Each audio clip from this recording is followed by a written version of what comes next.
আসসালামু আলাইকুম। আমার উপর দেবদেবীরা ক্ষুব্ধ, ডক্টর ইউনূস।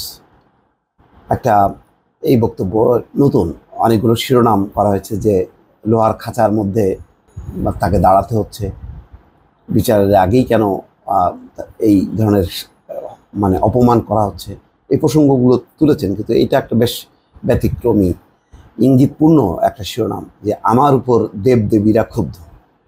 এটা কাদেরকে ইঙ্গিত করেছেন? সচেতন যারা দর্শক তারা নিশ্চয়ই বুঝতে পারছেন তিনি নিশ্চয়ই কাউকে না কাউকে উদ্দেশ্য করেই এই কথাটি বলছেন যে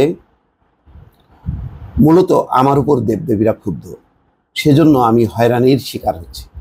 বুধবার আদালত প্রাঙ্গণে সাংবাদিকদের প্রশ্নের জবাবে তিনি একথা বলেন।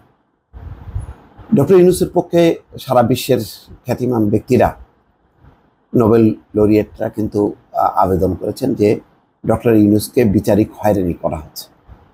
একেবারে প্রধানমন্ত্রীর কাছেই সবাই কিন্তু অনুরোধ করছেন। তো সম্ভবত ডক্টর ইউনূসের এই বক্তব্য থেকে মনে হয় তিনিও মনে করছেন যে হয়তো প্রধানমন্ত্রী নাখোশ, সেই কারণেই আজকে তার এই পরিস্থিতি। বুধবার আদালত প্রাঙ্গণে সাংবাদিকদের প্রশ্নের জবাবে তিনি একথা বলেন। অর্থ আত্মসাৎ ও মানি লন্ডারিংয়ের অভিযোগের মামলায় আজ ইউনূস সহ 14 জনের বিচার শুরু হয়েছে। ঢাকার বিশেষ জজ আদালত ঢাকা 4-এর বিচারক সৈয়দ আরাফাত হোসেন এই আদেশ দেন। দুদকের পক্ষে প্রসিকিউটর মোশাররফ হোসেন কাজল তাদের বিরুদ্ধে চার্জ পড়ে শোনালে আসামিরা নিজেদের নির্দোষ দাবি করে ন্যায় বিচার চান। এরপর আদালত তাদের বিরুদ্ধে চার্জ গঠনের আদেশ দেন। একই সঙ্গে আগামী 15 জুলাই সাক্ষ্য গ্রহণের পরবর্তী তারিখ ধার্য করেন। চার্জ গঠন শেষে আদালত প্রাঙ্গণে সাংবাদিকদের মুখোমুখি হন ডক্টর ইউনূস। তিনি বলেন, আজকে সারাক্ষণ খাঁচার ভেতরে ছিলাম। আসামিদের অপরাধ প্রমাণিত না হওয়ার আগেই তাদের খাঁচার ভিতরে রাখা ন্যায্য হলো কি? এটা আমার কাছে গর্হিত কাজ মনে হয়। তিনি বলেন, একজন নিরপরাধ নাগরিককে লোহার খাঁচার মধ্যে দাঁড়িয়ে থাকতে হবে শুনানির জন্য, এটা আমার কাছে অত্যন্ত অপমানজনক। এ বিষয়ে সবাই আওয়াজ তুলুন। এটা আমার ক্ষেত্রে প্রযোজ্য হবে না বিষয়টি তা না। একটা সভ্য দেশে নাগরিকদের কেন পশুর মতো দাঁড়িয়ে থাকতে হবে? সেখানে বিচার শুরু হয়নি, অপরাধ সাব্যস্ত হয়নি। যারা আইনজ্ঞ আছেন তারা এই বিষয়টি বিবেচনা করে দেখুক, সারা পৃথিবীতে যে সভ্য দেশগুলো আছে আমরা তাদের মধ্যে পড়ি কিনা এটাও বিবেচনা করে দেখতে হবে।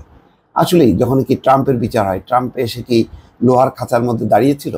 তা তো হয়নি।